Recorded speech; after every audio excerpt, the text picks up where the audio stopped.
night shift nurse looked up from her patient chart and locked eyes with the Vampire King's 8-year-old son in the ICU hallway. They had the same rare amber fleck in their left iris. But she'd never donated eggs, never been a surrogate, and the boy's medical file listed his mother as deceased 2 centuries ago. Claire Brennan scrubbed her hands at the pediatric ICU sink at 2:47 a.m., the water scalding against her skin, steam rising in the dimmed corridor of St. Mercy's Hospital in downtown Seattle. The antiseptic smell mixed with burnt coffee from the nurse's station 12 feet behind her, a scent combination she'd come to associate with the strange liminal hours between midnight and dawn, when the hospital felt less like a place of healing and more like a way station between worlds. She dried her hands on rough paper towels and pulled her patient chart from the rolling cart, scanning the vitals for room 403, a 6-year-old with pneumonia whose oxygen levels had stabilized an hour ago.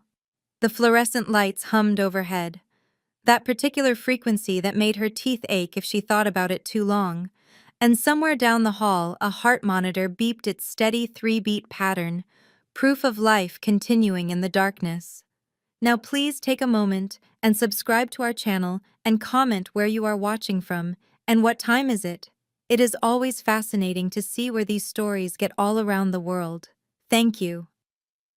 Claire clicked her pen and made a notation about the IV drip rate, her handwriting cramped from 8 hours of charting, when movement at the far end of the corridor caught her peripheral vision.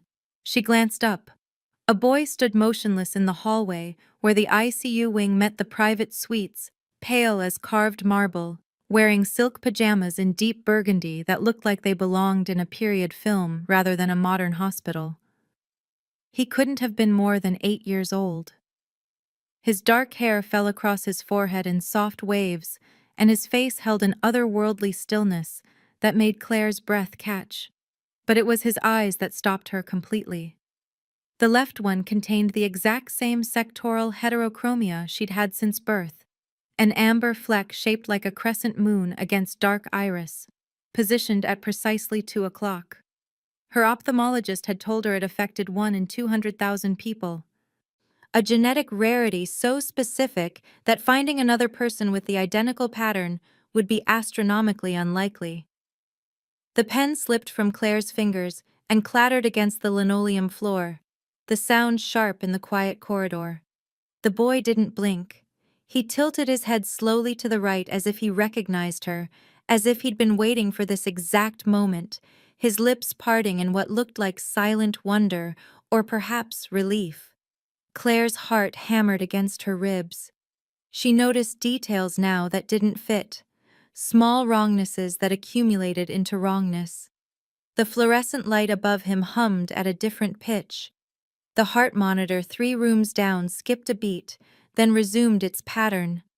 The boy's shadow fell at an angle that defied the overhead lighting, stretching toward Claire rather than pooling at his feet the way physics demanded. She took 1 step forward, her sneakers squeaking slightly against the floor. The boy took 1 step back, maintaining the exact distance between them, his movements fluid and deliberate. Claire opened her mouth to speak, but no words came. A door opened at the corridor's end with a soft pneumatic hiss. A man stepped through, tall and lean in a charcoal suit that fit too perfectly to be off the rack, dark hair swept back from a face that could have been mid-30s but carried something ancient in the lines around his eyes. Those eyes locked onto Claire first, winter steel, calculating and cold, before shifting to the boy. He moved with a grace that reminded Claire of documentaries she'd seen about apex predators, each step placed with absolute certainty. Dr. Ramos, the attending physician, trailed behind him, clutching a tablet against his chest like a shield, his usual confident posture replaced by something deferential bordering on fearful. "Mr. Castellan, the specialists will arrive at dawn," Dr. Ramos said, his voice pitched lower than Claire had ever heard it. The man, Adrian Castellan, according to the patient file she'd been assigned an hour ago, when the previous nurse called in sick citing a family emergency, didn't acknowledge Dr. Ramos. His gaze remained fixed on Claire for 3 seconds that stretched like pulled glass, then snapped to the boy. "Lucian, come." His voice carried quiet authority, the kind that expected instant obedience. Lucian didn't move. He stared at Claire with desperate intensity, one small hand rising slightly as if reaching toward her, fingers trembling in the fluorescent light. "Now." Adrian's voice sharpened, cutting through the space between them. The words escaped Claire before she could stop them, before her brain could engage the filter that kept nurses employed and safe from hospital politics. "Why does your son have my eyes?" The entire corridor went silent. The heart monitor down the hall seemed to pause mid-beat. Dr. Ramos's tablet nearly slipped from his hands, and he caught it against his chest with a small gasp. Two security guards at the nurses' station turned to stare, their conversation about the Seahawks game dying mid-sentence. Adrian Castellan studied Claire for 3 long seconds, his expression unreadable as stone, before speaking. "A coincidence. Heterochromia occurs naturally." Claire's hands clenched at her sides. "Not this specific pattern. Not the exact amber placement in the left iris, shaped like a crescent moon." She pulled her tablet from her scrub pocket with fingers that only trembled slightly and called up Lucian's chart, the file she'd been reviewing when the boy appeared. The medical history loaded in fragments. Mother listed as Isabel Devereaux Castellan. Status marked deceased with a date that made Claire's vision blur. 1823. The year 1823 typed in clean digital font, as if it were perfectly normal for a hospital record to reference someone who died 2 centuries ago. Lucian's date of birth showed as 2017, but the older sections of transferred records bore handwriting in faded ink, archaic medical terminology, notes about bloodlines and treatments that referenced leeching and mercury. Claire's throat tightened. She'd grown up in foster care, shuttled between 6 homes before aging out of the system at 18. Her earliest memory started at age 4, waking in a hospital bed with a social worker she'd never met, explaining that she'd been found wandering a highway outside Portland. No identification, no missing persons report. No one ever came looking. Her caseworker had been kind but bewildered, telling her years later that it was as if Claire had simply materialized on that roadside. She had fragmented memories that felt more like dreams. A woman singing in French, the scent of lavender and rain, a stone tower with narrow windows where ancient glass distorted the light into prisms. Therapists had called them false memories, the mind's way of filling gaps. "You're overwrought, Nurse Brennan." Adrian's voice pulled her back to the present. "My son requires rest." He placed a hand on Lucian's shoulder, his fingers pale against the burgundy silk, and guided the boy back toward the corridor's end, where the private suite, room 407, waited behind its heavy oak door. Lucian looked back once, his amber-flecked eye catching the light, before disappearing through the doorway. Dr. Ramos stepped closer to Claire, his voice dropping to a murmur. "The Castellan family has a treaty with the hospital. Full privacy, no questions about medical anomalies." He stressed the last 2 words as if they were code, a warning dressed in professional courtesy. Claire watched the oak door close with a soft click that seemed too final. Her shift ended in 4 hours, but she already knew sleep wouldn't come. She'd been a nurse for 6 years, had seen strange things, unexplained recoveries, impossible diagnoses that resolved overnight. But this felt different. This felt personal in a way that made her skin prickle and her pulse quicken. She tucked the tablet back into her pocket and returned to her rounds, checking IVs and adjusting monitors, going through the motions while her mind circled back to that boy's face, to the impossible match of their eyes, to the way Adrian Castellan had looked at her as if she were a problem he needed to solve. At 4:15 a.m., she found herself back at the nurses' station, ostensibly updating charts but actually staring at Lucian's file on the computer screen. The medical records contained anomalies beyond the archaic dates. Blood type listed as AB negative, with a notation about monthly transfusions from a private bank. medications she didn't recognize, compounds with names that sounded more alchemical than pharmaceutical. A standing order that all treatments be approved by Adrian Castellan personally, regardless of medical urgency.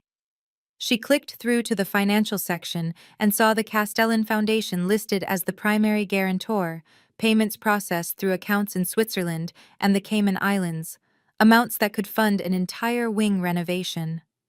Marcus, the night lab technician, rolled his chair over with a coffee cup in hand. "You're looking at the VIP case. Be careful with that one." "Why?" Marcus glanced toward room 407 and lowered his voice. "The Castellan family has been coming here for decades. My supervisor said his supervisor remembered Adrian Castellan looking exactly the same 30 years ago. People don't age like that." Before Claire could respond, her pager buzzed. Room 403, the pneumonia patient, needed oxygen adjustment. She left the station and handled the immediate crisis, then two more, then a code blue in the cardiac wing that took 40 minutes to stabilize. By the time she returned to the ICU, the sky outside the windows had started to lighten, that pre-dawn gray that made the city look washed out and unreal. She passed room 407 on her way to the break room. The oak door remained closed, but she could see light underneath, a warm glow that seemed wrong for standard hospital lighting. She paused, her hand hovering near the handle, professional curiosity warring with the explicit warning Dr. Ramos had given. The door opened from inside. Adrian Castellan stood in the threshold, still wearing the charcoal suit, not a hair out of place despite the hours. He looked at Claire with those winter steel eyes, and for a moment neither spoke.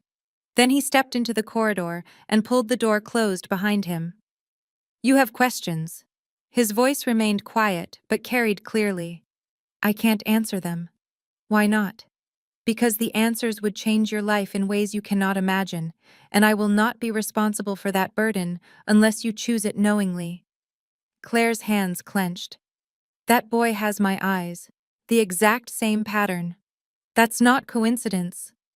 Adrian's expression shifted, something that might have been pain or regret flickering across his features before settling back into neutrality. "No, it's not coincidence." "Then tell me why." He studied her for a long moment, and Claire had the unsettling sensation of being weighed and measured against some invisible standard. "When you finish your shift, go home, sleep. Forget you saw Lucian. Forget this conversation. That's the safe choice. And if I don't, then meet me tomorrow night. Midnight. The address is in your locker." He turned and walked back into room 407, the door closing with that same final click. Claire stood in the empty corridor as dawn broke over Seattle, the fluorescent lights flickering as they adjusted to the natural light filtering through the windows. Her shift ended at 7. She went through the remaining hours on autopilot, dispensing medications, checking vitals, charting notes in her cramped handwriting. At 6:58 a.m., she clocked out and headed to the staff locker room. Inside her locker, tucked behind her street clothes, she found a cream-colored card with an address written in elegant script. Below it, a single line. "If you want the truth about your eyes, about Lucienne, about yourself." She held the card for a long time, turning it over in her hands, feeling the weight of the choice pressing down on her shoulders. Then she tucked it into her jacket pocket and walked out into the morning light, knowing she'd already made her decision the moment that boy's amber-flecked eye had met hers in the corridor.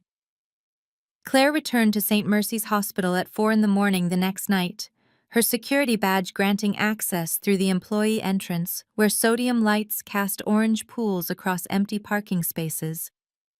She'd gone home after her shift ended, tried to sleep, managed 40 minutes of restless half-dreams filled with stone towers and singing in French before giving up and driving back through pre-dawn Seattle streets, slick with rain. The card with its elegant script remained in her jacket pocket, but she wasn't ready for that confrontation yet, not without more information, not without understanding what she was walking into. The basement server room sat at the end of a corridor that always smelled faintly of mildew and electrical heat, accessible only to staff with IT clearance or specific authorization from previous investigations.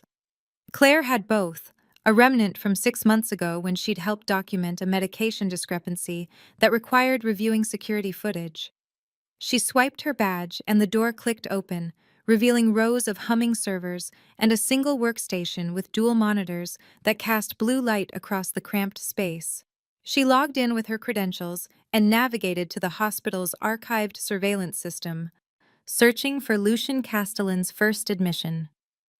The system loaded slowly, churning through years of stored footage. 3 years ago appeared on the timestamp, a November night marked in the records as the initial intake for a patient with an unspecified blood disorder requiring immediate intervention. Claire pulled up the emergency room camera feed and watched the recording unfold.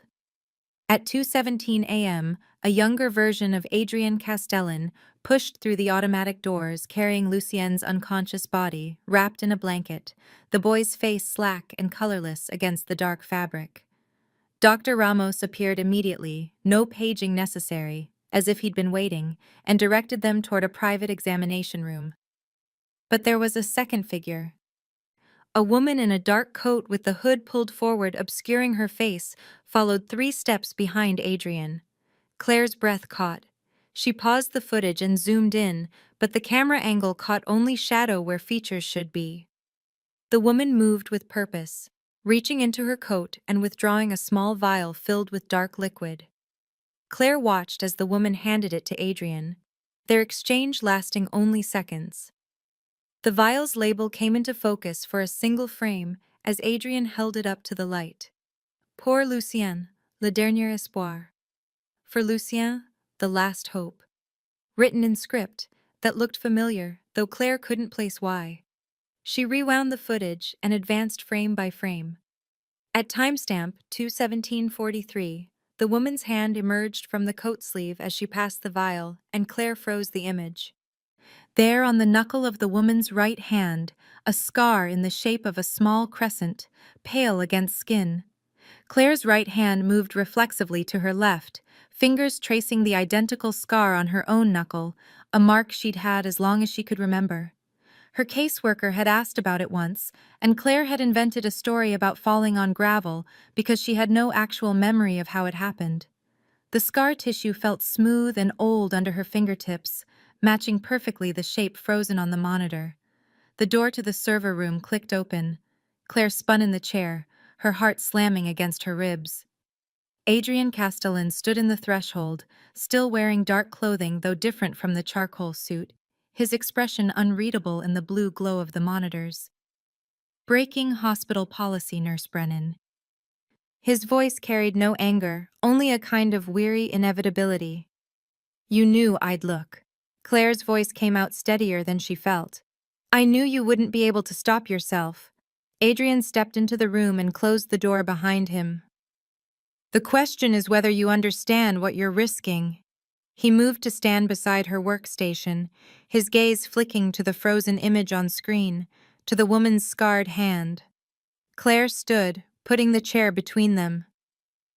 "What am I risking exactly?" "Knowledge." Adrian's winter steel eyes met hers. "The world you know is smaller than you think. There are structures, laws, treaties that govern what exists in the spaces between your understanding. The Vale Treaty of 1889 established boundaries. Vampires do not claim humans without explicit consent. Humans do not expose vampire lineage or existence. Violations result in consequences. Memory erasure at minimum." Claire felt the word vampire settle into the room like a physical presence. She'd suspected something impossible was happening, but hearing it stated plainly made her skin prickle. "And what happens at maximum?" Adrian's expression darkened. "Death. For both parties. The treaty exists to prevent war, to maintain balance. Breaking it destabilizes everything. I don't care about your treaties." Claire's hands clenched. "That boy has my eyes, and that woman in the footage has my scar. You're going to tell me why, or I'm going to find out myself, and your precious veil can go to hell." Adrian studied her for a long moment, something almost like approval flickering across his features. "Then you're already in danger. The moment you connected those pieces, the moment you saw that footage, you crossed a threshold. There are those who monitor such things. They will know. Let them know." Claire pulled her security badge from her pocket and swiped out of the surveillance system, the monitors going dark. "I'm not stopping." Adrian inclined his head slightly. "I wouldn't expect you to. But understand this. What you're seeking will change you. The truth has weight. Once you carry it, you cannot put it down. I'll take my chances." Claire moved past him toward the door, her shoulder nearly brushing his in the confined space. She could feel cold radiating from him, not quite temperature but something else, an absence of warmth that felt fundamentally wrong for a living body. She didn't look back as she left the server room and headed toward the elevator. The ICU lab occupied a corner of the third floor, separated from patient areas by locked doors requiring biometric access. Claire swiped her badge and pressed her thumb to the scanner, waiting for the green light before pushing through. Inside, the lab hummed with the white noise of refrigeration units and automated analyzers processing overnight samples. Marcus sat at the main workstation, headphones in, reviewing blood chemistry panels. He glanced up as Claire entered and pulled out one earbud. "You're back early. Couldn't sleep." Claire moved to the genetic analysis station and logged in. She pulled up her employee file where her physical exam records lived, including the blood sample taken during her annual health screening 2 months ago. Then she accessed Lucien Castellan's patient records and found his most recent blood draw from 6 hours ago. The genetic comparison software loaded slowly. She input both sample identification numbers and selected the mitochondrial DNA analysis protocol, the test that traced maternal lineage. Marcus rolled his chair over, curiosity evident. "What are you running?" "Just checking something." The software processed for 3 minutes that felt like 30. Then results populated across the screen. Mitochondrial DNA match, 99.7%. Probability of maternal relationship, 99.9%. Claire's vision tunneled. She read the numbers again, certain she'd made an error. But the data remained constant. According to genetic science, she was Lucian's biological mother. Impossible. She'd never been pregnant, never given birth. Her medical records would show pregnancy, delivery, postpartum care. She pulled her full medical history and scanned through years of checkups, vaccinations, the broken wrist at age 16, the appendectomy at 22. Nothing about pregnancy, nothing about childbirth. Marcus leaned forward to read the screen, and his expression shifted from curiosity to shock.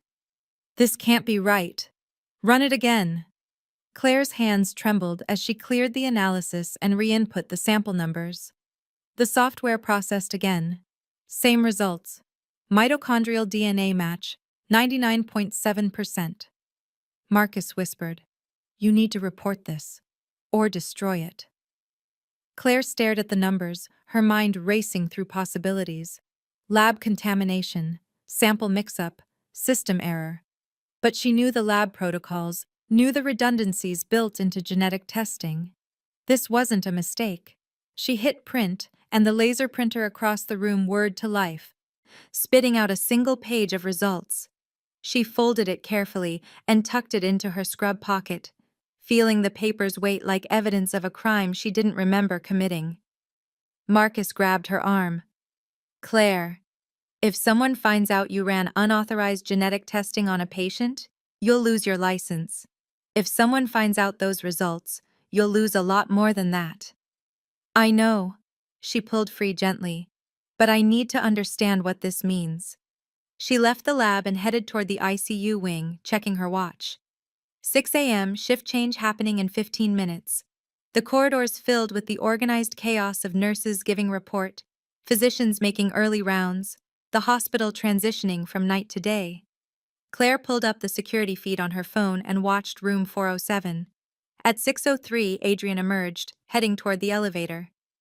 She waited until he disappeared from view before moving quickly down the corridor.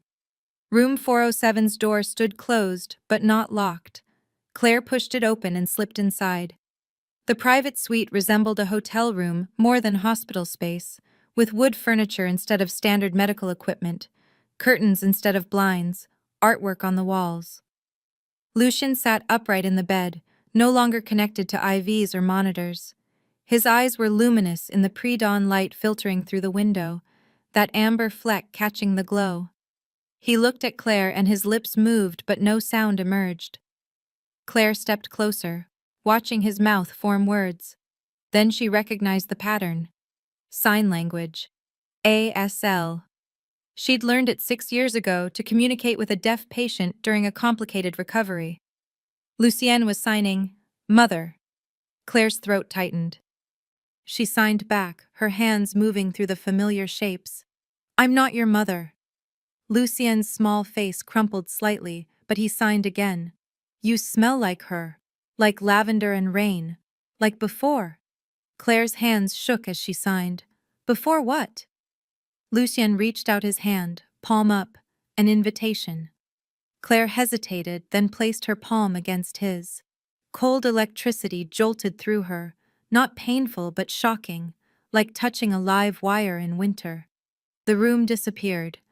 She stood in a stone chamber lit by candles, their flames casting dancing shadows on rough walls. Rain hammered against narrow windows. She was younger, her hands smooth and unmarked by years of nursing, wearing a dress of heavy fabric. In her arms, a newborn, red-faced and squalling.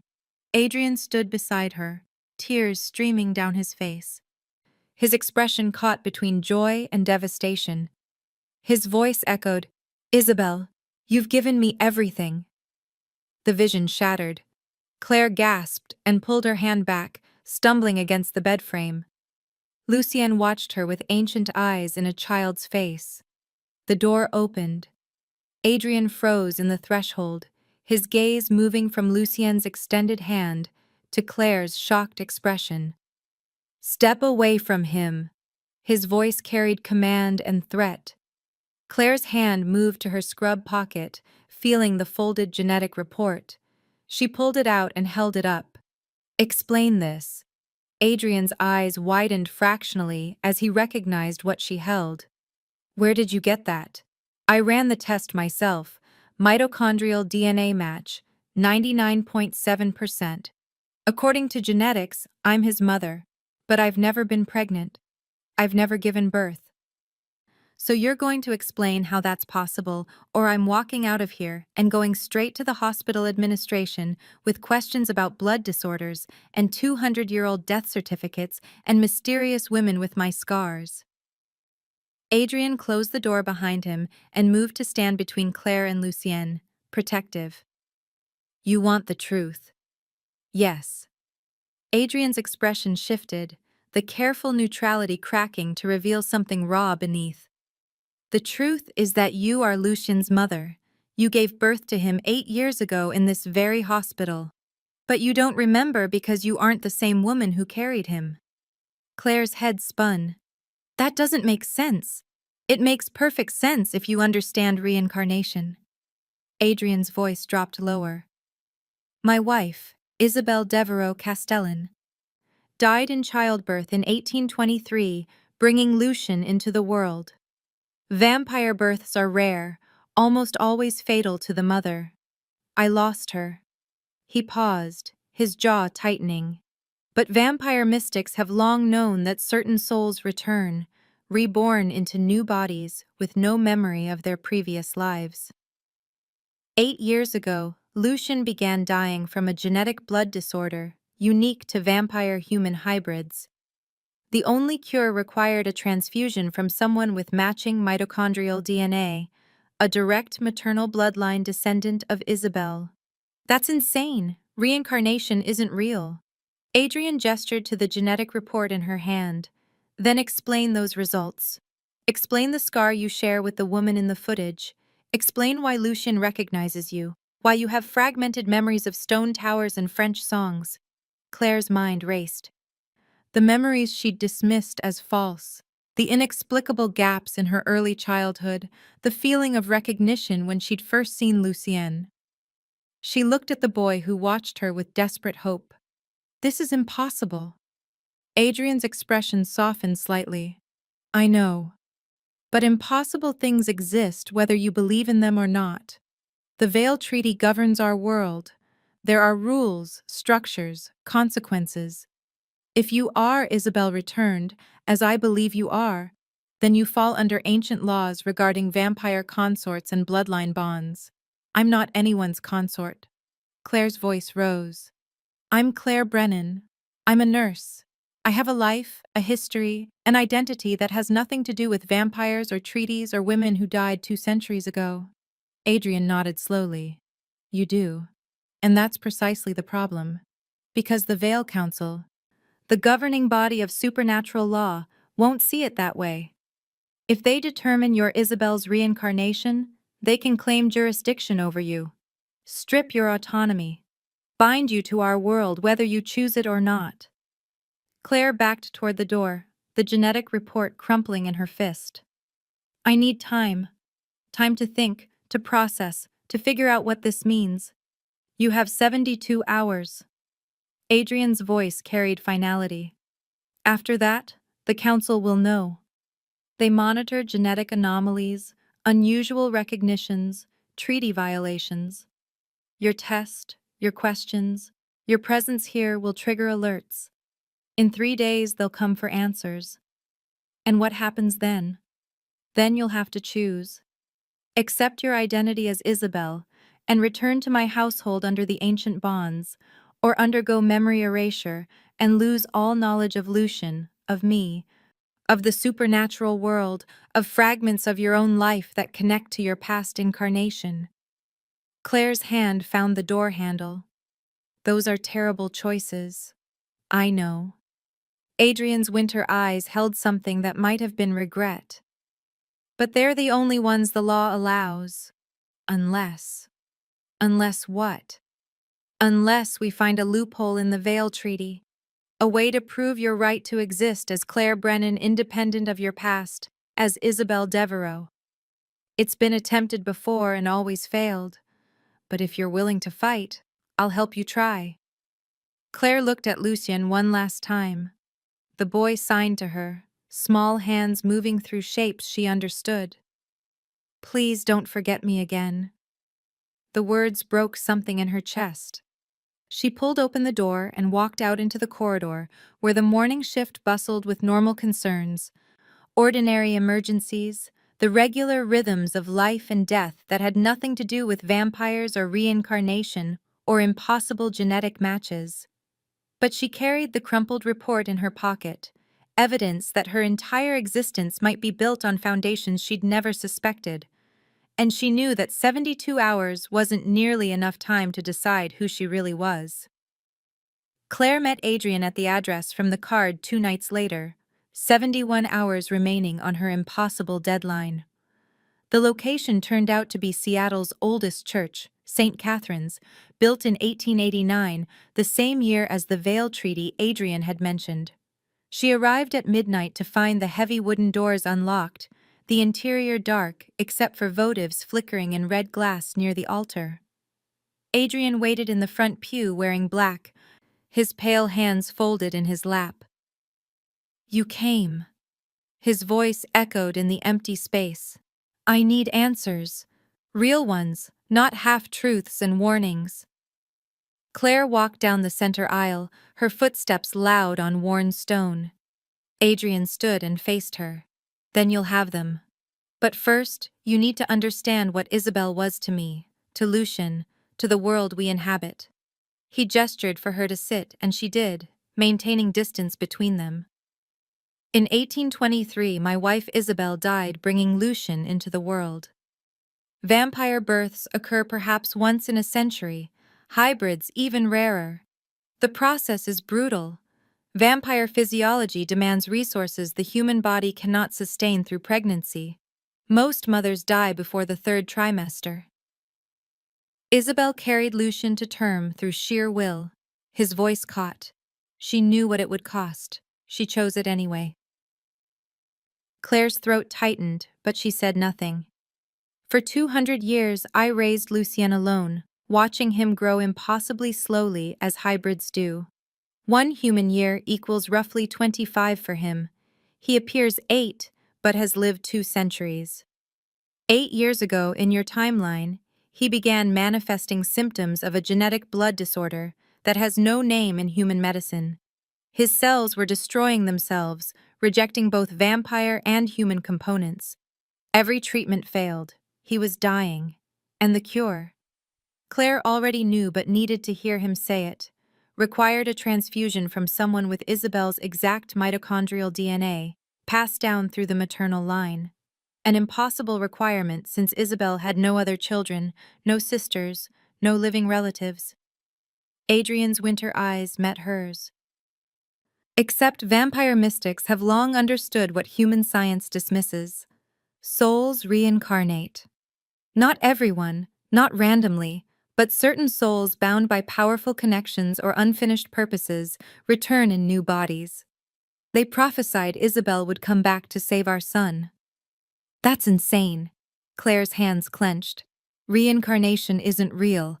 People don't just come back in different bodies with convenient timing to solve medical problems. Adrian reached into his coat and withdrew a leather journal, its pages yellowed with age. This is Isabel's diary, written in the months before Lucian's birth. He opened to a marked page and handed it to Claire. The handwriting was elegant, looping French that Claire found herself reading easily despite never studying the language. If I do not survive, if this birth takes me as we fear it might, I will find my way back. Love this strong does not end. I will return to you both, however long it takes, in whatever form the universe allows. Promise me you will recognize me when I come. Claire's hands trembled as she held the journal. The words felt familiar, as if she'd written them herself. Adrian produced a second item from his coat, a small velvet box. Inside rested a locket on a delicate chain. He opened it to reveal 2 painted miniatures, one of Adrian looking much as he did now, the other of a young woman with dark hair and eyes that held an amber fleck in the left iris shaped like a crescent moon. She looks like me. The resemblance was undeniable, not identical, but the bone structure, the expression, something essential matched. She was you. Adrian's voice softened. Or you were her. The semantics matter less than the truth. When I found you 3 years ago through a genetic database search, cross-referencing rare blood markers, I knew. But I couldn't simply take you, couldn't claim you without consent. The Veil Treaty forbids it. So I waited, I watched, I arranged for Lucian to be treated at your hospital, hoping you might see him, might recognize something. Claire stood abruptly, the journal falling to the pew. You manipulated this entire situation. I made it possible for truth to emerge. Adrian rose to face her. But the recognition, the connection you felt when you saw Lucian, that came from you. From something deeper than this life's memories. You felt it. Don't pretend you didn't. She had felt it. That inexplicable pull, the wrongness of not knowing this child who had her eyes. How do I know any of this is real? How do I know you haven't fabricated evidence, planted false memories, engineered genetic results? There's a way to know with certainty. Adrian's expression grew grave. The Veil Council maintains a mirror of souls in their chambers beneath this church. It's an ancient artifact that reveals past incarnations. If you are Isabel returned, the mirror will show your previous life, and if I'm not, then you walk away with proof I'm delusional and you're free. But if the mirror confirms the truth, Adrian paused. Then your current identity becomes secondary in the eyes of supernatural law.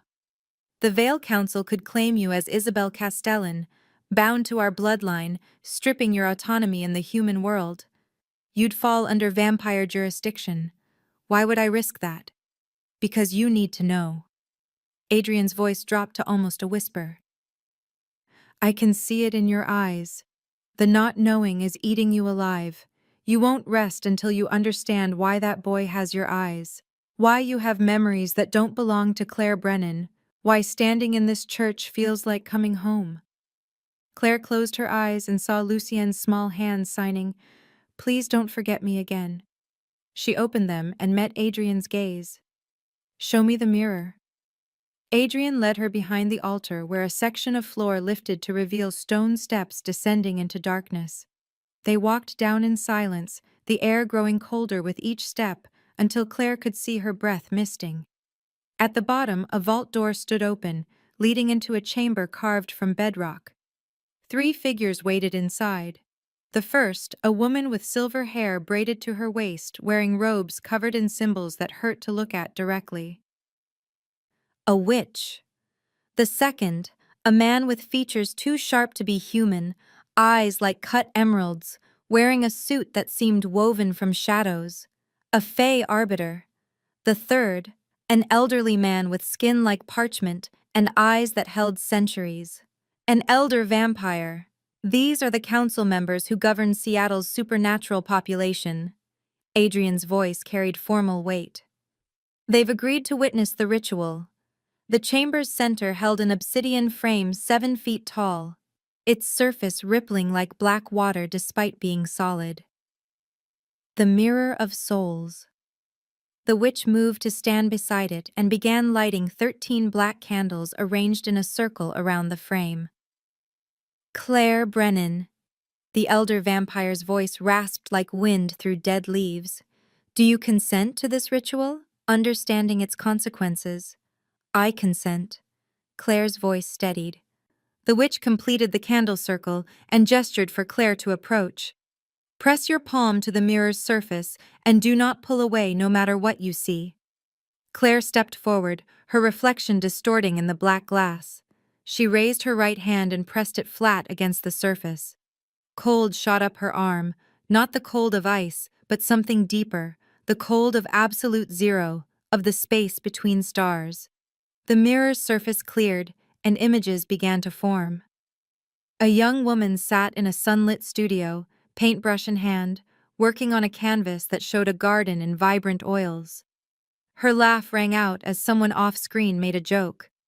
The woman turned, and Claire saw her own face, younger, unmarked by years of night shifts and hospital fluorescence, but unmistakably hers. Isabel. The vision shifted. The same woman fled through corridors of a burning estate, smoke thick and choking, clutching a silver locket to her chest. Flames consumed tapestries and portraits. She stumbled through a doorway into night air, ash settling in her dark hair. The vision shifted again. A masquerade ball in Vienna, chandeliers dripping crystal light over dancers in silk and velvet.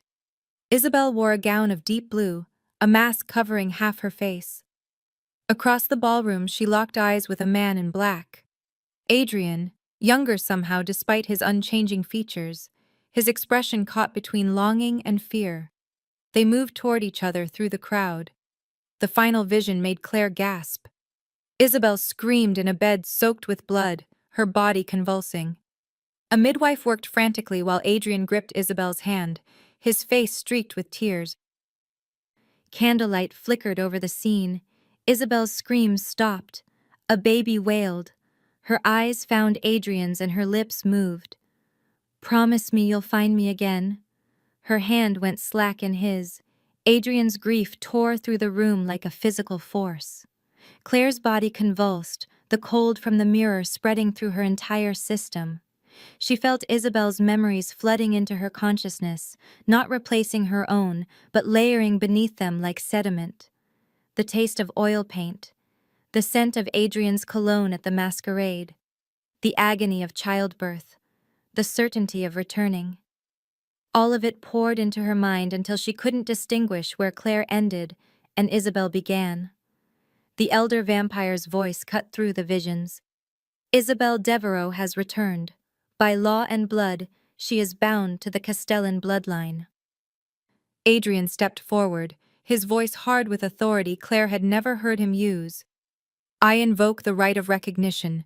She is my consort by ancient bond, bound by love that transcends death. No one may touch her. No one may claim her. She falls under my protection and my house." The Fey Arbiter inclined his head. "The right is acknowledged, but the consort must accept the bond willingly." Claire pulled her hand from the mirror and staggered back, Adrian catching her before she fell.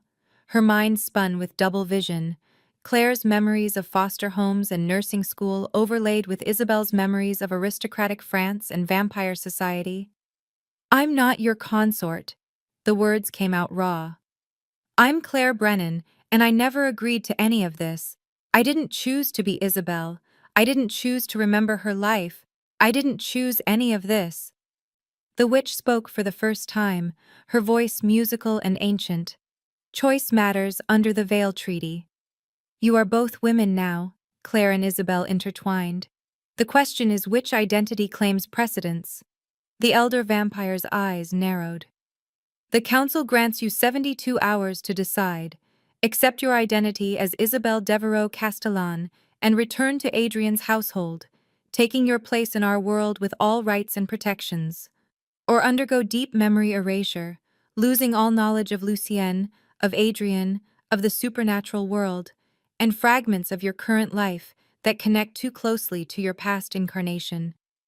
Your nursing career would remain, but portions of your identity would be removed to sever the bond."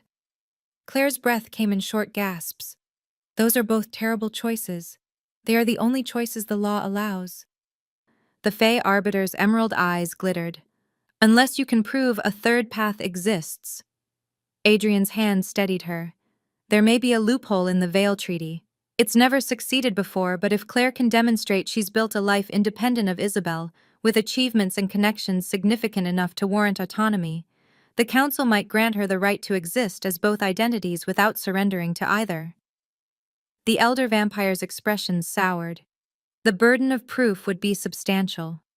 3 witnesses to her irreplaceable contribution to the human world. Evidence of a life so fully realized that erasing it would constitute an injustice. "I'll meet that burden." Claire straightened despite her shaking limbs. "I've saved 47 lives in 6 years as an ICU nurse. I have colleagues, patients, people whose existence depended on my skills and presence. I'm not just Isabel's echo. I'm Claire Brennan, and my life matters." The witch smiled slightly. "Then you have 72 hours to prove it." A door at the chamber's far end opened and a 4th figure entered, tall and lean, with features that shifted between beautiful and terrible depending on the angle of candlelight. Fey, clearly, but different from the Arbiter. He wore modern clothes and moved with predatory grace. "This is Silas." The Fey Arbiter gestured. "He will be your watcher. Every moment for the next 72 hours, he will shadow you, observe you, report to the Council. You may not hide from him, evade him, or harm him. Any attempt voids your chance at the third path." Silas's smile showed too many teeth. "Hello, Claire. Or should I say Isabel? This will be interesting." Claire met his gaze without flinching. "Call me Claire. Isabel is dead and I'm not interested in being her replacement. As you wish." Silas inclined his head mockingly. Small footsteps echoed on the stone stairs. Lucian appeared in the doorway, still wearing his hospital pajamas, having clearly followed them despite instructions to remain in room 407. He looked at Claire with desperate eyes, and his hands moved in signs she now understood with doubled clarity, both from Claire's ASL training and from Isabel's memory of teaching the signs to a much younger Lucian decades ago. "Please don't forget me again." The words broke something in Claire's chest, because she remembered now with Isabel's memories how it felt to hold this child as a newborn, to love him with every cell of her dying body, to make Adrian promise through blood and pain to find her when she returned. But she also remembered Claire's life, foster care and loneliness, and building herself into someone strong enough to save lives every shift. Both sets of memories felt equally real, equally hers, and choosing between them felt like choosing which half of herself to amputate. "I won't forget you." Claire's voice cracked. "But I need time to figure out who I am." Lucienne nodded. tears sliding down his pale cheeks. Adrian placed a hand on the boy's shoulder. "We should go. Give her space." The council members filed out, followed by Adrian and Lucian. Silas remained, leaning against the obsidian mirror frame with casual arrogance. "Just you and me now, Claire. 72 hours. I suggest you use them wisely." Claire climbed the stone steps back into the church, her mind reeling with double consciousness, and stepped out into Seattle's night with a Fey watcher at her heels and 3 days to prove her right to exist.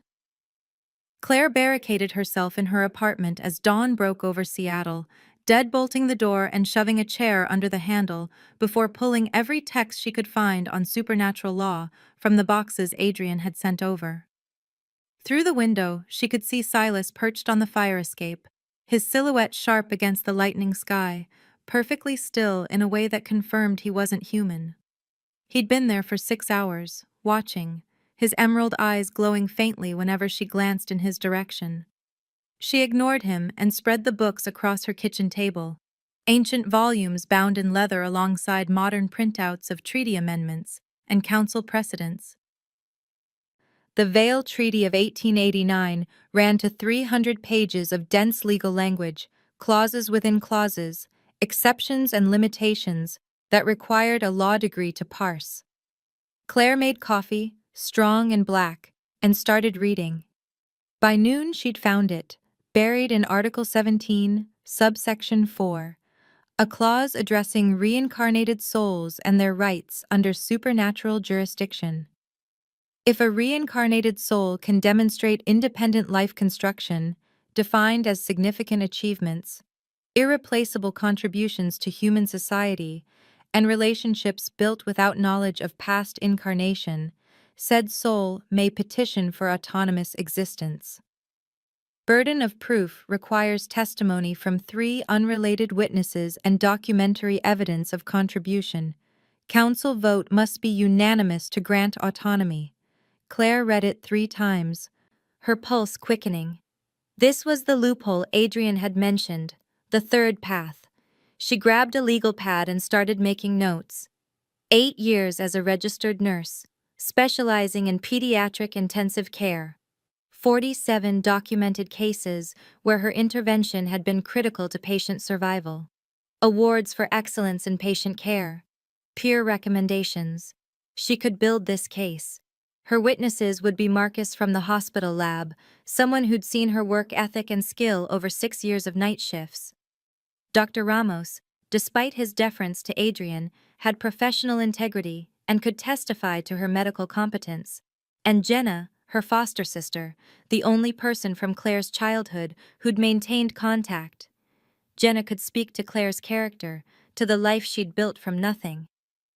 Claire pulled out her phone and texted Jenna, "Need to talk. Urgent. Can you come over today?" The response came within minutes. "On my way. Everything okay?" Claire didn't answer, returning to her research. She found precedents, 3 cases over the past century, where reincarnated souls had petitioned for autonomy. All 3 had been denied. The council's reasoning in each case emphasized the primacy of supernatural bonds over human achievements, arguing that past life connections superseded current identity. But none of those cases had involved someone who'd built a medical career, who'd saved lives, whose erasure would create tangible harm to human society. Claire could argue that removing her memories would compromise her ability to function as a nurse, that patients would suffer. It was a slim argument, but it was something. Jenna arrived 2 hours later carrying Thai food and concern written across her face. She was 31, 3 years older than Claire, with the same dark hair but warmer eyes. They'd been placed in the same foster home when Claire was 12 and Jenna 15, had stayed in touch even after aging out of the system and building separate lives. "What's going on?" Jenna set the food on the counter and noticed the books, the legal pads covered in Claire's handwriting, the exhaustion evident in every line of Claire's body. "You look like you haven't slept in days." "I haven't." Claire gestured for Jenna to sit. "I need to ask you something about the night I was found. When I was 4. The night they found me on the highway outside Portland. Jenna's expression shifted, surprise mixed with old pain. Why are you bringing that up now? Because I need to know exactly what happened. You were there, weren't you? Your foster mother told me you were in the car when they found me. Jenna nodded slowly.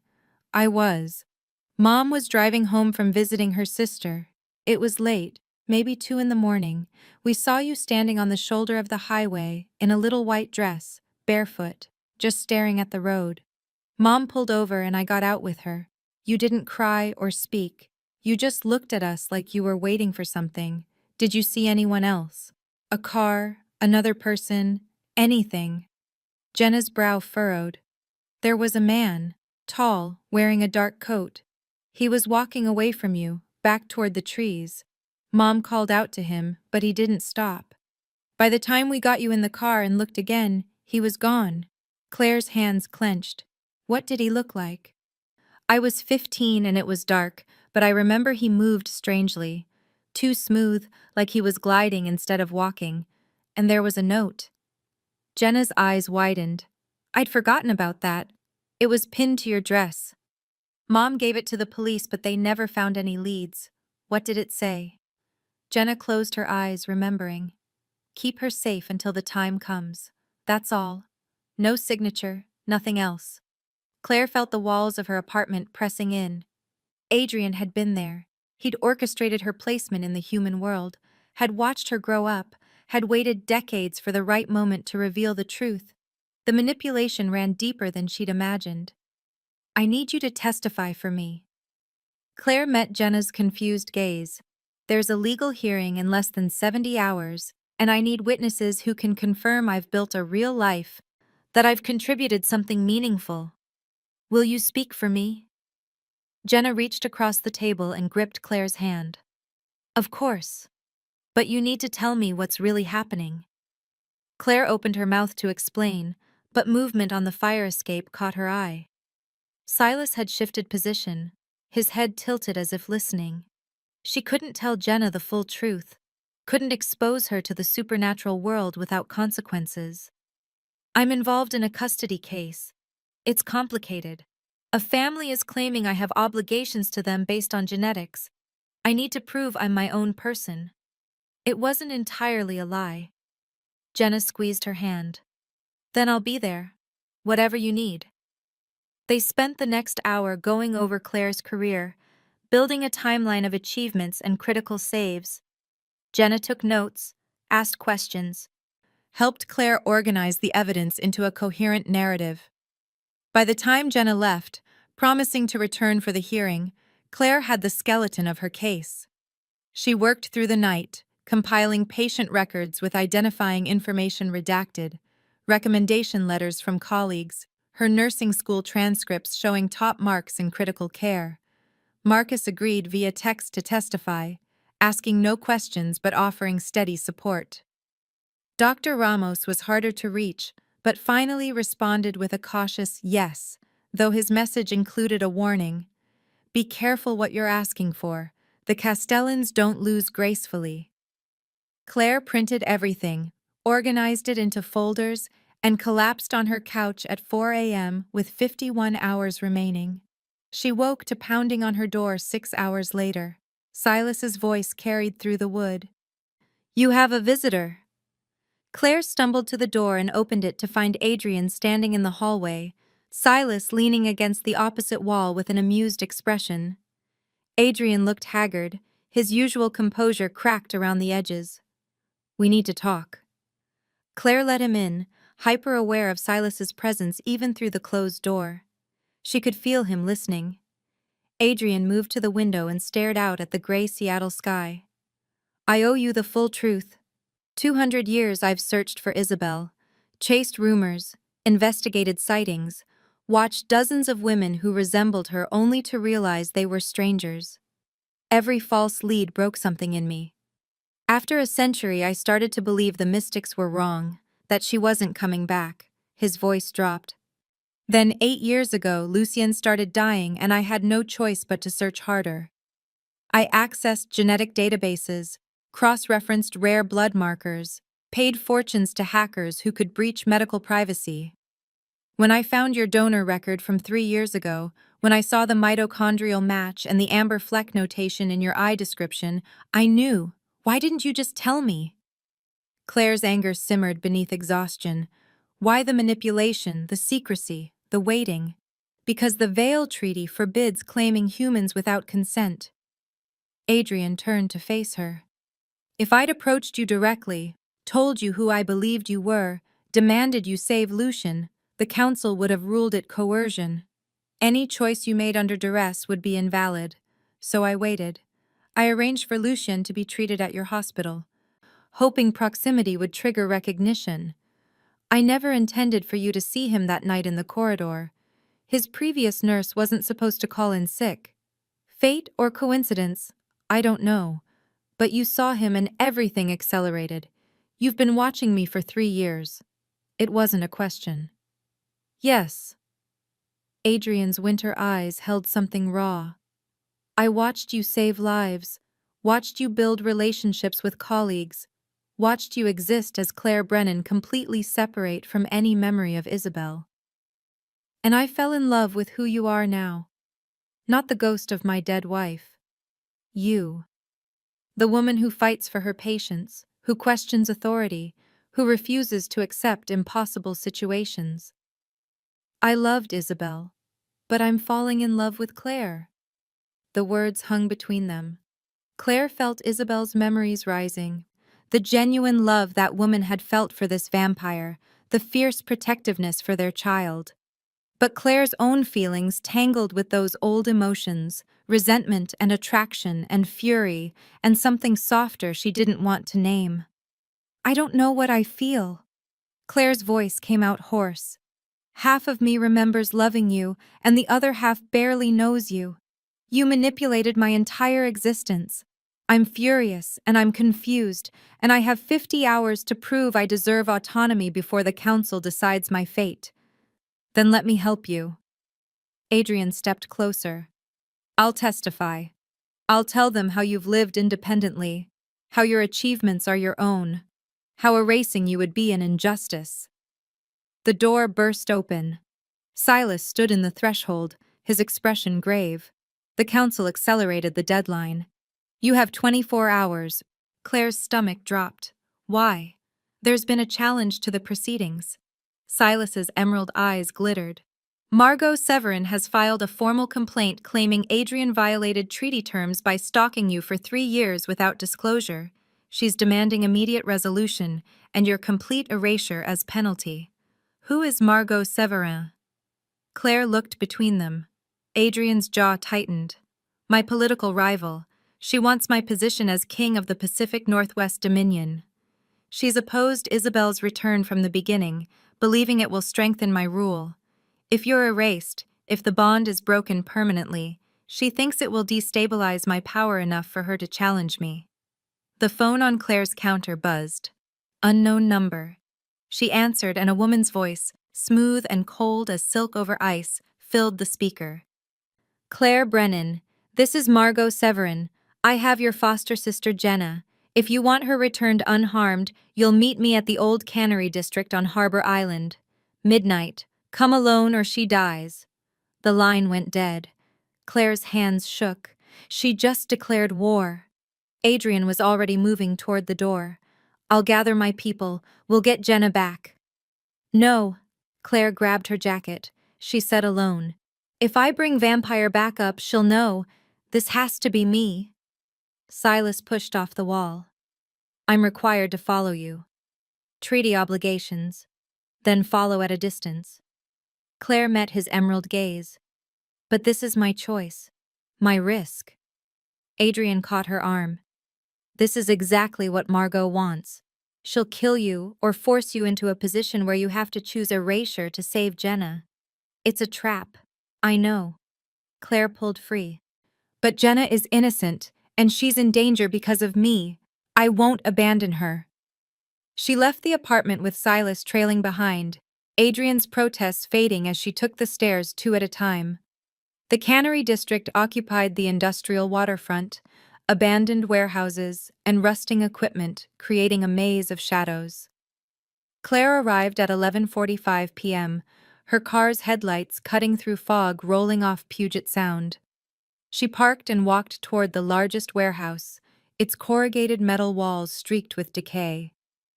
Inside smelled of salt and old fish, cavernous space broken by support columns and hanging chains. Jenna sat tied to a chair in the center, duct tape over her mouth, eyes wide with terror. Margot Severin stood behind her, one pale hand resting on Jenna's shoulder. Margot was beautiful in the way poisonous things are. Sharp features and red lips, wearing a black dress that looked like it cost more than Claire's car. Punctual. Margot's smile showed teeth. I appreciate that, in prey. Let her go. Claire stopped 20 feet away. This is between you and Adrian. She has nothing to do with vampire politics. On the contrary. Margot circled Jenna's chair. She has everything to do with it. You care about her, which makes her leverage. Here's my offer. Submit to complete memory erasure, deeper than the Council's standard procedure. Let me wipe every trace of Isabel, every connection to Adrian and Lucian. Become just Claire Brennan with no knowledge of our world. Do this, and Jenna walks free. Refuse and I kill her, then frame Adrian for breaking the Veil Treaty by allowing a human to be endangered. Either way, I win. Claire's mind raced. She needed time. Needed to signal Silas, needed to find an angle. The erasure you're describing isn't legal under treaty law. Only the Council can authorize memory modification. Margot laughed. Legal. Sweet child, I don't care about legal. I care about removing Adrian's advantage. You're the key to his strength. Without you, without the bond to Isabel, he's vulnerable. I'll take that vulnerability however I can get it. Claire's hands moved subtly, forming signs in ASL. She didn't know if Silas could see from wherever he was watching, but Lucian had taught her and she had to try. Threat, enemy, help, 20 feet, north column. Margot's eyes narrowed. What are you doing with your hands? Nervous habit. Claire forced her hands still. You're making a mistake. The Council won't overlook this. They'll strip your house, exile you. I'll be Queen of the Pacific Northwest before they even convene. Margot produced a syringe from her dress pocket, filled with dark liquid. This is a concentrated vampire venom mixed with a memory suppressant. One injection and you'll forget everything. Adrian, Lucian, the supernatural world. You'll wake up tomorrow thinking you had a breakdown from work stress. Jenna will be found safe. Everyone moves on. The warehouse skylight exploded inward. Adrian dropped through the shower of glass with 3 vampires in dark clothing, landing in a crouch that cracked the concrete. Margot spun, releasing Jenna to face the attack. The fight erupted with inhuman speed. Adrian moved like liquid violence, blocking Margot's strike and countering with a blow that sent her stumbling. The other vampires engaged Adrian's guards, the warehouse filling with the sound of impacts that shouldn't be possible from human bodies. Claire ran to Jenna and ripped the tape from her mouth. Are you hurt? Jenna shook her head, eyes huge. What the hell is happening? Just trust me. Claire worked at the ropes binding Jenna's wrists. Behind her the fight raged, vampire against vampire, too fast for human eyes to fully track. She saw Adrian take a slash across his ribs, saw one of his guards go down with a broken neck that would have killed a human. Margot appeared beside Claire with impossible speed, grabbing her by the throat and lifting her off the ground. The syringe gleamed in her other hand. Last chance. Submit, or watch everyone you care about die. Claire couldn't breathe, black spots dancing in her vision. Then Silas materialized from shadows, his fey magic rippling the air, and struck Margot's arm. The syringe flew across the warehouse. Margot dropped Claire and turned on Silas with a snarl. You have no jurisdiction here, Faye. I'm a neutral observer acting to prevent treaty violation. Silas's smile was all teeth. Killing the subject of a council proceeding definitely qualifies. Adrian used the distraction to grab Margot from behind, his arm locking around her throat. It's over. Yield. Margot drove her elbow into his ribs where he'd been slashed, the impact making him grunt and loosen his grip. She twisted free and ran for the warehouse's far exit with inhuman speed. "The council will hear of this breach," she hissed over her shoulder before disappearing into the night. Adrian collapsed against a support column, blood soaking through his shirt. Claire grabbed Jenna's hand. "Can you drive? Get out of here." "Go to my apartment and wait. I'll explain everything later." Jenna stared at the carnage, the vampires slowly rising from the fight, the shattered glass, the impossibility of what she'd witnessed. "This isn't a custody case." "No." Claire met her eyes. "It's so much worse, but I need you to trust me and leave, now." Jenna ran. Claire heard her car start and peel out of the parking lot. She turned to Adrian, who'd slid down the column to sit on the concrete, his hand pressed to the wound in his shoulder where silver gleamed. "Silver blade," he managed. "Need to get it out." Claire knelt beside him and pulled her phone's flashlight, examining the injury. The blade had gone deep, the metal burning vampire flesh in a way that prevented normal healing. "Hold still." She had no proper tools, but she'd done field triage before. Using a piece of broken glass sterilized with vodka from Adrian's flask, she carefully widened the wound until she could grip the silver fragment with her fingers. Adrian's hand clenched on her shoulder, his breathing ragged. On 3, 1, 2, she pulled. The silver came free and Adrian's scream echoed through the warehouse. She pressed her jacket against the wound to staunch the bleeding, watching as his vampire healing began slowly knitting the tissue. "You came for me." Claire's voice shook. "I told you not to. Did you think I'd let you face her alone?" Adrian's winter eyes met hers. "I've lost you twice. I won't lose you again." The moment stretched, intimate despite the blood and chaos. Then Silas appeared beside them. "We need to move. Margot will report to the council and they'll want statements. Your hearing is now in 19 hours and this incident will complicate everything." Claire helped Adrian to his feet, his weight heavy against her side. The warehouse smelled of blood and shattered glass. Around them, Adrian's guards checked injuries and secured the perimeter. She'd crossed a line tonight, had allowed herself to be saved by vampires, had participated in their violence. There was no going back to the simple life of Claire Brennan, ICU nurse. That woman had died the moment she'd looked into Lucian's amber-flecked eyes. Now she had 19 hours to prove she deserved to exist at all. The Vale Council convened in the underground chamber beneath St. Catherine's at midnight, the walls carved from bedrock seeming to absorb light rather than reflect it. Claire descended the stone steps with Silas at her side, carrying 3 folders of evidence and a determination that felt brittle as glass. The chamber had transformed since the Mirror of Souls ritual.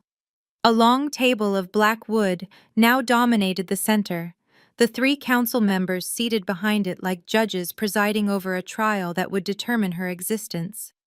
The witch with her silver-braided hair wore ceremonial robes that shimmered with symbols Claire's eyes couldn't quite focus on.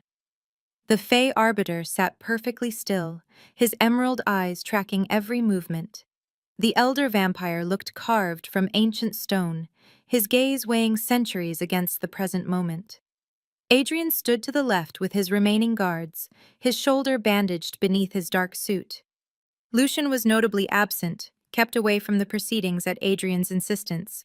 To the right, Margot Severin held court with her own contingent, 5 vampires in expensive clothing radiating barely contained violence. She'd changed from the black dress into a blood-red gown, her expression triumphant despite her failure at the warehouse. Marcus and Dr. Ramos sat in wooden chairs along the wall, looking deeply uncomfortable.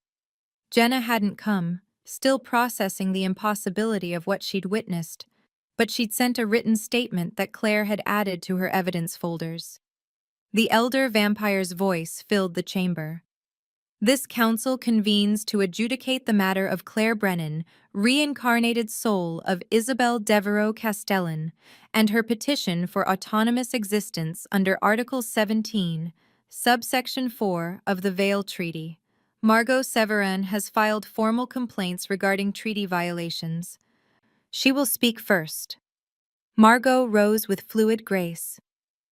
Thank you, Elder Theron. My complaint is simple. Adrian Castellan has violated the Vale Treaty on multiple counts. First, he stalked a human, Claire Brennan, for 3 years without disclosure, using supernatural resources to track her movements and manipulate her placement. Second, he endangered said human by involving her in vampire conflict, directly resulting in violence at the Harbor Island warehouse, where a civilian, Jenna Hartley, was taken hostage. Third, he has attempted to circumvent proper council authority by coaching Claire to petition for autonomy rather than accepting the lawful options of erasure or bond acceptance. Her voice sharpened. Adrian's actions destabilize the treaty's fundamental principles. Humans must be protected from our world unless they consent with full knowledge. Claire Brennan had no knowledge of supernatural existence until Adrian's manipulations forced revelation. By law, she should be erased completely, and Adrian should be stripped of his title as King of the Pacific Northwest Dominion for gross negligence. The Fey Arbiter's expression remained neutral. What remedy do you seek? Complete erasure for Claire Brennan, removal of all memories both of this life's supernatural exposure and past life as Isabel. Margot's smile was cold. Adrian Castellan's abdication and exile for treaty violation. My house will assume governance of the Dominion. Adrian stepped forward. May I respond? Speak. Elder Theron gestured. Everything Margot claims is technically accurate but stripped of context. Yes, I tracked Claire for 3 years. I did so carefully, without direct contact, without interference in her human life. I was searching for my reincarnated consort, as is my right under Article 9, which explicitly permits non-invasive observation of potential supernatural connections. I never revealed myself until circumstances forced the issue. As for the warehouse incident, I did not involve Claire. Margot kidnapped her civilian friend to force Claire into a trap. I responded to protect an innocent from vampire violence. That's defense of the treaty, not violation. Adrian's voice hardened. And regarding coaching, I have offered Claire information so she can make an informed choice. That's the entire point of consent. Margot wants erasure because my bond to Isabel strengthens my political position. This isn't about justice. It's about power.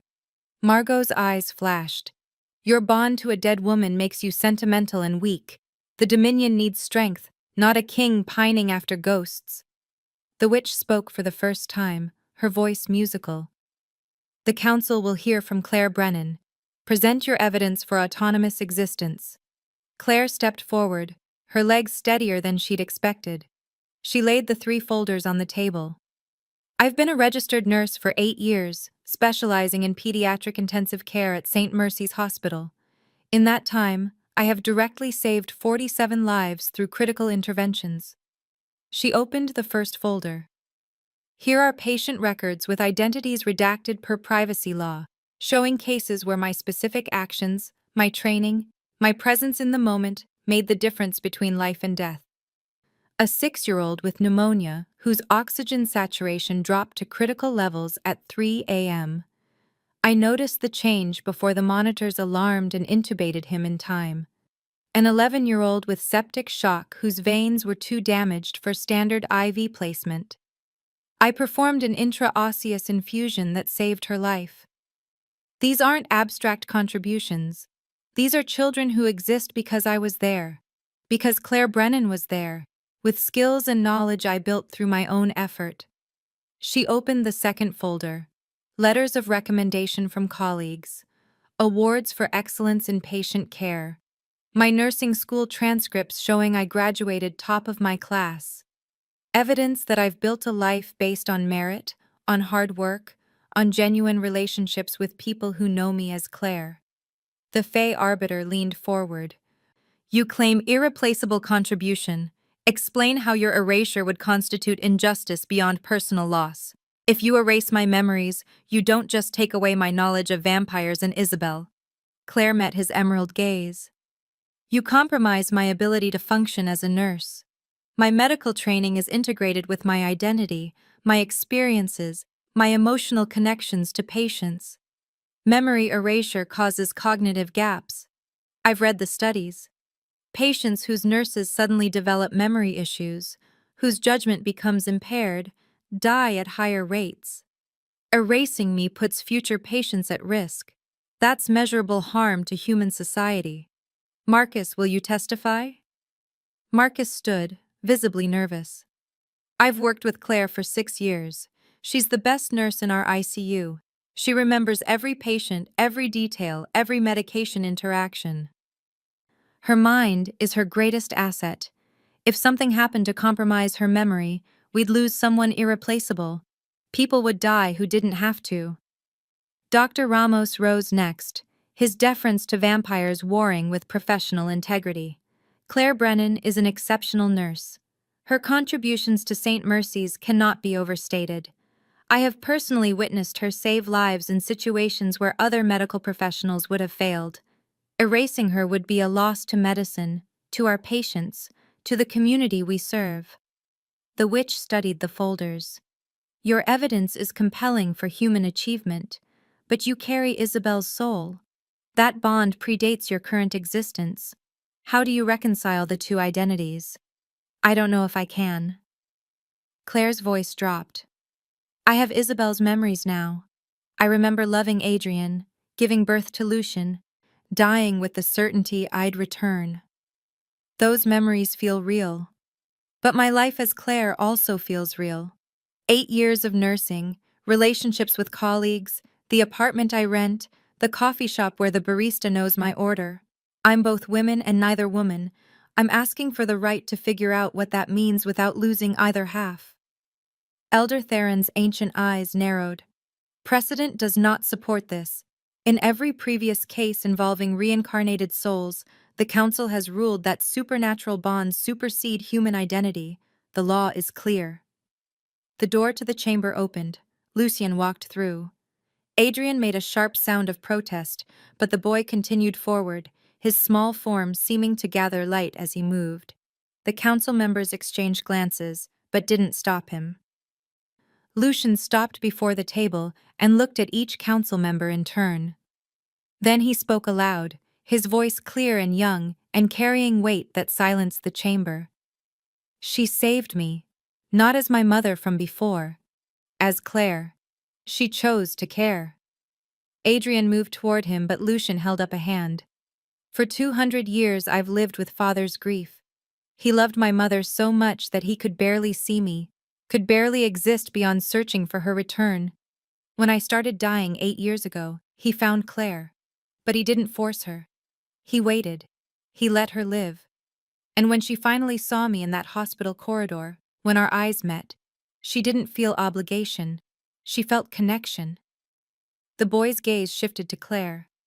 You gave me your blood for the genetic test. You came into my room when you could have stayed away.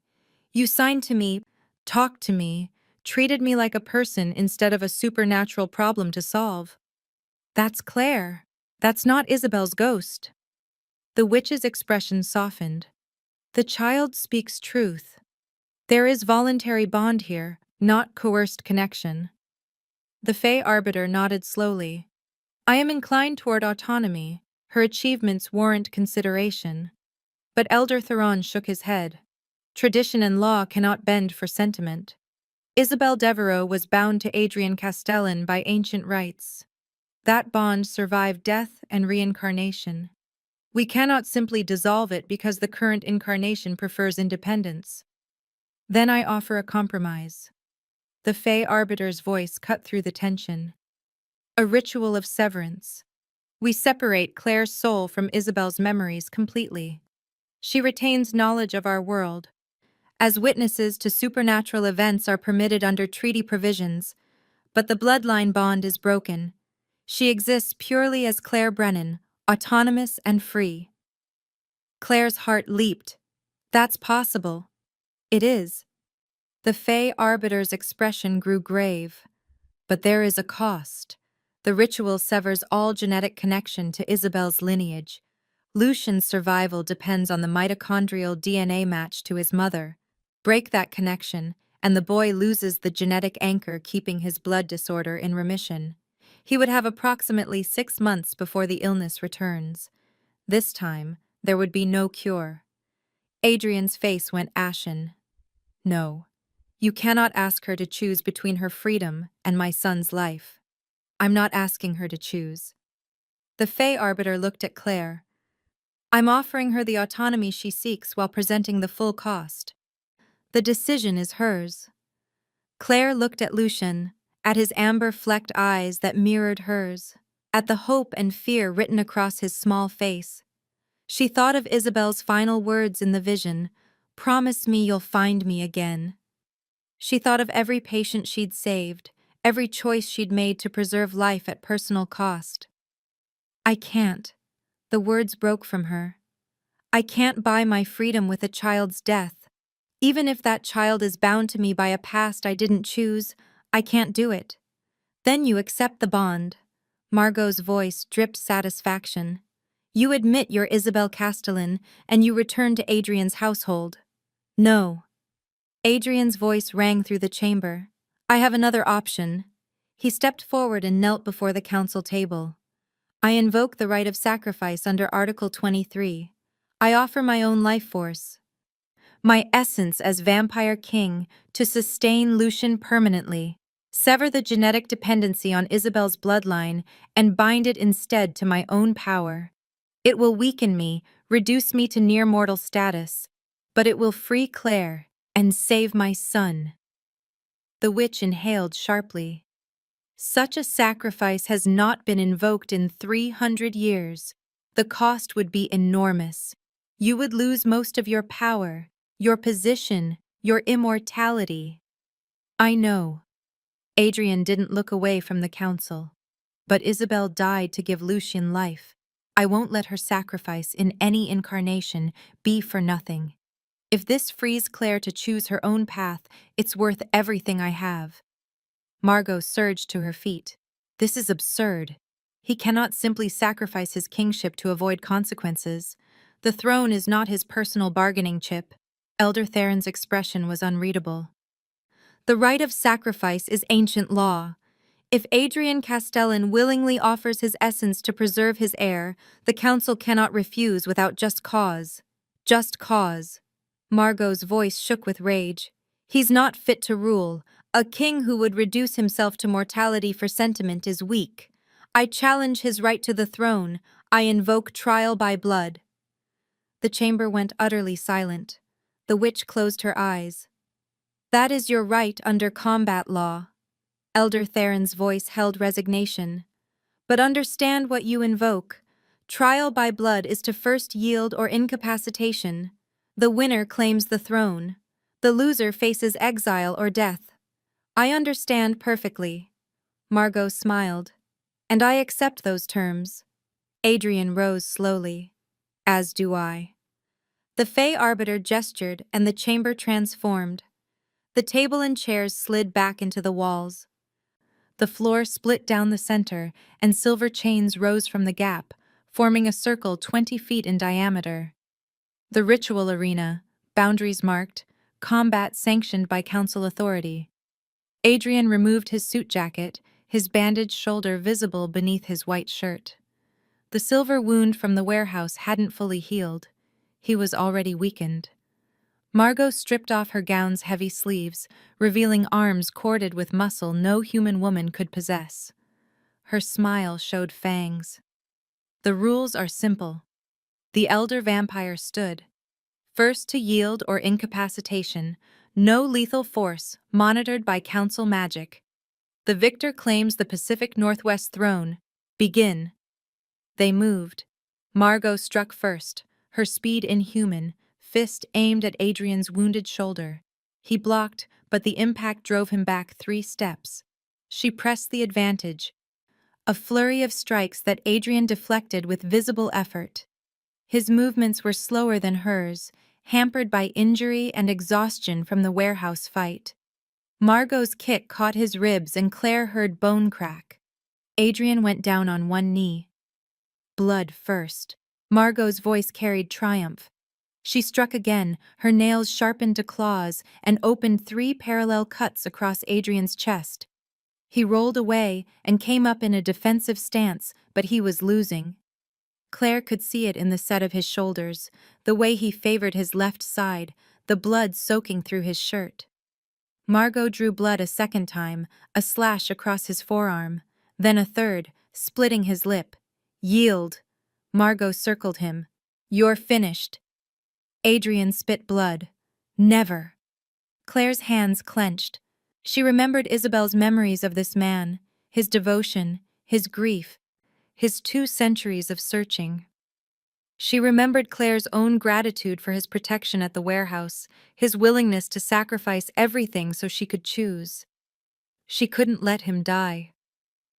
She stepped over the silver chain boundary into the arena. Silas shouted a warning, but Claire ignored him. She walked to Adrian's side and looked up at the council. I offer my blood, Isabel's bloodline, to fuel him temporarily. It's my choice, my consent. Let it count. The witch and fey arbiter exchanged glances. The elder vampire leaned forward. That would constitute voluntary acceptance of the bond. Once given freely, the blood magic binds permanently. Do you understand what you're offering? I understand. Claire pulled a small knife from her pocket, the same piece of glass she'd used to extract silver from Adrian's shoulder, and drew it across her palm. Blood welled dark and red. I choose this. Not because I'm Isabel, because I'm Claire, and I choose to help someone I care about. Adrian's eyes widened. Claire, no. You'll lose your autonomy. Maybe. She pressed her bleeding palm to his lips. Or maybe I'm proving that autonomy includes the right to choose connection. Drink. Adrian hesitated 1 second longer, then his mouth closed over her palm. The effect was immediate. Power flooded through him, visible as light beneath his skin. Isabel's bloodline, the genetic legacy that had sustained Lucienne, now fueling Adrian's vampire essence. He stood, his wounds beginning to heal, his movements regaining their inhuman speed. Margot's expression twisted with fury. She attacked, but Adrian was ready. He caught her wrist, twisted, and disarmed her in 3 moves that blurred together. His other hand locked around her throat and lifted her off the ground. Yield. His voice carried absolute authority. Or I will make you. Margot struggled, her legs kicking empty air. The witch raised her hand and magical pressure filled the arena, council enforcement preventing lethal action. Margot had no choice. She yielded with a snarl. Adrian dropped her, and she collapsed to the stone floor. The elder vampire's voice rang through the chamber. Margot Severin, you are hereby stripped of your house titles and lands. You are exiled from the Pacific Northwest Dominion. Leave within 24 hours or face permanent banishment from all territories under Veil Treaty jurisdiction. Margot stood, blood and fury in her expression. This isn't over, she hissed, before stalking toward the chamber's exit. At the threshold, she looked back at Claire. You've chosen your cage. I hope it's worth it. Then she was gone. The silver chains retracted into the floor. The chamber returned to its normal configuration. Claire pulled her hand back from Adrian's mouth, the cut already beginning to clot. The witch studied them both. You offered blood freely, with full knowledge of consequences. That constitutes voluntary bond under supernatural law. But you also demonstrated autonomous choice, agency in selecting your connections. The Fey Arbiter nodded. I vote for an unprecedented ruling. Grant Claire Brennan autonomy with full knowledge of both identities. Recognize her right to exist as Claire while carrying Isabel's memories. The bond to Adrian exists, but does not supersede her independence. She may choose the degree of connection she wishes to maintain. I concur. The witch's voice held something like approval. Her contributions to human society warrant protection. Her voluntary choice demonstrates capacity for informed consent. This is a new precedent, but justice demands it. Elder Theron was silent for a long moment, then he inclined his head. I vote in favor. Let it be recorded that Claire Brennan is granted autonomous existence. She is bound to the Castellan bloodline by choice, not compulsion. She retains all knowledge of supernatural world and past incarnation. She may live as she sees fit, with protections under treaty law. The ruling is unanimous. Claire's knees weakened. Silas caught her elbow, steadying her. You did it, he murmured. Found the third path. Adrian moved to stand before her, his chest still bloody, but his wounds healed. You sacrificed your freedom. No. Claire met his eyes. I chose connection on my terms. There's a difference. Lucien ran to them and wrapped his small arms around both of them. The three stood together in the center of the chamber while the council members rose and filed out, leaving them in the flickering candlelight. Claire had won her autonomy and accepted a bond, had proven herself and chosen vulnerability. The contradictions didn't resolve, but she was learning they didn't have to. She was Claire Brennan, and she was Isabel Devereaux returned, and she was something new that had never existed before. And for the first time since seeing Lucien's eyes in that hospital corridor, she felt like maybe that was enough. Claire returned to St. Mercy's Hospital 1 week after the council hearing, swiping her badge at the employee entrance at 10 p.m. for the start of her night shift. The fluorescent lights hummed the same frequency they always had, the scent of antiseptic and burnt coffee unchanged. But everything felt different. She saw the world in layers now, human routines overlaid with awareness of what existed in the spaces between. The security guard who nodded as she passed carried an iron nail in his pocket, protection against Faye. The attending physician who reviewed charts near the nurses' station wore a silver cross that wasn't entirely decorative, small signs of a supernatural world that had always been there, invisible until Claire learned to look. She checked in with the charge nurse and received her patient assignments. Room 403, pneumonia patient improving. Room 411, post-surgical recovery from appendectomy. Room 407 was empty now, the VIP suite cleaned and waiting for the next case that required privacy and discretion. Claire moved through her rounds with practiced efficiency, checking vitals and adjusting IV drips, documenting oxygen levels and medication responses. Her hands knew the work even as her mind processed double consciousness. Claire's nursing training integrated with Isabel's memories of herbal remedies and pre-modern medicine. The combination made her better at her job in ways she was still discovering. She noticed patterns more quickly, intuited connections between symptoms that other nurses missed. At 2 a.m., Marcus rolled his chair over during a quiet moment at the nurses' station. You seem different. More centered, maybe. Big week. Claire didn't look up from her charting. You could say that. He studied her for a moment. The Castellan kid was discharged yesterday, doing well apparently. Yeah. Claire allowed herself a small smile. He's doing really well. Marcus seemed to want to ask more questions, but settled for nodding and rolling back to his workstation. Claire appreciated that he didn't push. Some colleagues had noticed her week-long absence, the vague explanations about family emergency that didn't quite add up, but hospital culture respected privacy about personal crises. She finished her shift at 7 a.m. and found Lucien waiting in the parking lot with one of Adrian's guards, a vampire named Thomas, who maintained a respectful distance. The boy had color in his cheeks now, his movements more energetic than the wan stillness Claire remembered from their first encounter. He signed to her as she approached. Thank you for being you, not for being her. For being you. Claire knelt to his level, her scrubs rumpled from 12 hours of work. You're welcome. How are you feeling? Strong. Lucien signed with enthusiasm. Father says the bond to his essence is holding. The sickness is gone, really gone this time. Good. Claire signed back. Are you going to school now, starting next week? Lucien's expression turned nervous. I've never been to school with other children. It's going to be strange. You'll do great. Claire reached out and squeezed his shoulder. And if it gets overwhelming, you can always sign to me. We'll figure it out together.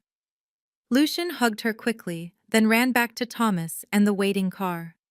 Claire watched them drive away, feeling Isabel's fierce maternal protectiveness tangled with Claire's professional satisfaction at seeing a patient recover. Both emotions felt genuine. Both belonged to her now. She drove to her apartment and slept for 6 hours, dreamless and deep. When she woke, her phone showed 3 missed calls from Adrian and 1 text. Coffee this week if you're willing. No pressure. She stared at the message for a long time before responding. Thursday, 3 p.m. The coffee shop near the hospital. He replied within seconds. I'll be there. Thursday arrived with typical Seattle rain, steady and gray. Claire finished her shift at noon and changed out of scrubs into jeans and a sweater, pulling her dark hair into a ponytail. She arrived at the coffee shop early and ordered her usual, a latte with an extra shot and cream. Adrian appeared exactly at 3, wearing casual clothes that looked expensive but understated, a charcoal sweater and dark jeans. He looked different than he had at the council hearing. Smaller somehow, less imposing. The Vampire King's authority had diminished with his sacrifice, leaving something more human visible beneath. He ordered black coffee and joined her at a corner table by the window. They sat in silence for a moment, rain streaking the glass beside them. How are you? Adrian's voice was quiet, adjusting. Claire wrapped her hands around her cup. Everything feels layered now. I'm working my shifts and taking care of patients, but I'm also seeing protection charms and noticing which colleagues have supernatural awareness. It's like learning to see in a new spectrum. It gets easier. Adrian sipped his coffee. The double consciousness eventually integrates. You stop noticing the seams. How are you?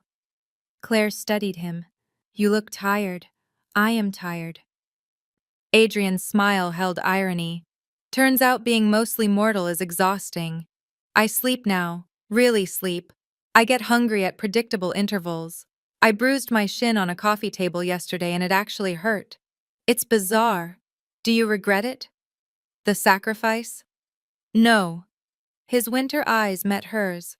I spent 2 centuries as something powerful and isolated. Maybe it's time to try being something else. I've appointed a regent to handle Dominion politics. Cordelia is competent and trustworthy. I'm stepping back from active rule. What will you do instead? I'm not sure yet. Adrian looked out at the rain. Spend time with Lucien. He's starting school next week and he's terrified. Maybe take up hobbies. I used to paint, centuries ago. Might try that again. They talked for an hour about small things. Books they'd both read, the relentless Seattle weather, Lucian's nervousness about school. Adrian mentioned he'd hired a tutor to help the boy catch up on modern subjects, math and science that had evolved since his last formal education in the 1890s. Claire described a particularly challenging patient case, a 10-year-old with complications from surgery who'd required 3 nights of intensive monitoring. The conversation felt normal in a way that surprised her. Not weighted with supernatural politics or existential questions, just 2 people talking over coffee. When Claire checked her watch and realized 90 minutes had passed, she felt genuine surprise. I should go. She gathered her jacket. Early shift tomorrow. Adrian stood when she did. Would you consider visiting the estate, maybe this weekend? Lucian would love to see you and I'd like to show you the property. No pressure, no expectations. Just dinner if you're willing. Claire hesitated. The offer pulled at Isabel's memories, the sprawling manor where she'd lived with Adrian in the early 1800s, the gardens she'd painted. But Claire had never seen it, and part of her resisted walking into Isabel's world so completely. I need this to be mine. The words came out more blunt than she'd intended. Whatever we're building, it can't just be repeating what you and Isabel had. I need to choose it as Claire, build it from my choices and my feelings, not echo a relationship from 200 years ago. I understand. Adrian's expression held no hurt, only patience. Whatever you're comfortable with. The offer stands whenever you're ready. Or not at all, that's fine too. Saturday. Claire made the decision abruptly. One dinner. I'll come Saturday at 6. Adrian's smile was genuine. I'll tell Lucien. He'll be excited. Saturday evening, Claire drove north out of Seattle into the wooded hills where old money built estates hidden from casual view. Adrian's property occupied 20 acres at the end of a private road, the manor house visible through tall pines as a structure of stone and dark wood that managed to look both ancient and well-maintained. She parked in the circular driveway and sat for a moment, Isabel's memories overlaying the scene. The east wing had burned in 1825 and been rebuilt. The gardens had been expanded twice. The tower room on the third floor had been Isabel's studio. Claire pushed the memories aside and focused on the present. This was her first time here as Claire, her choice to walk through these doors. The front entrance opened before she could knock. Lucien stood in the threshold wearing a button-down shirt that was slightly too large, his dark hair combed neatly. He signed a formal greeting, then broke into a grin and signed, "I'm so glad you came." "Me too." Claire signed back and let him lead her inside. The interior was beautiful in an understated way. High ceilings and original woodwork, artwork on the walls that spanned centuries.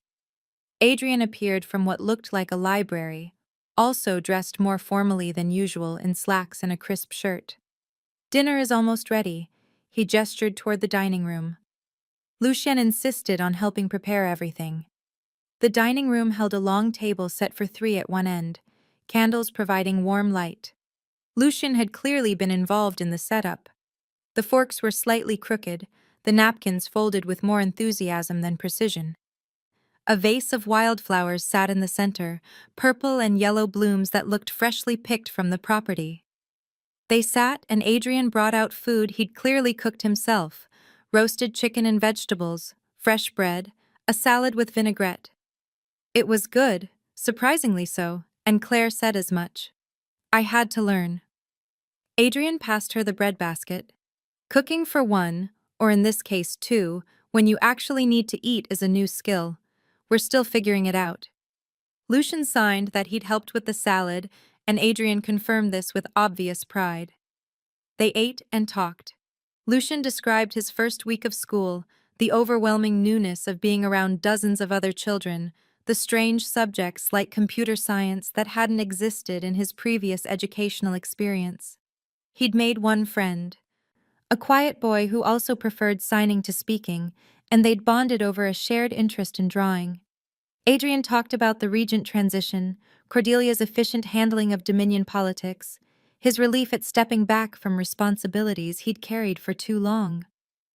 Claire shared stories from the hospital, funny moments and challenging cases, the rhythm of her work that felt more grounding than ever, now that she understood how fragile the boundary between normal and supernatural really was. After dinner, Lucien excused himself to finish homework, leaving Claire and Adrian alone at the table with coffee. Adrian's hand rested on the wood near hers, not touching but close. "I meant what I said." His voice was quiet. "No pressure, no expectations.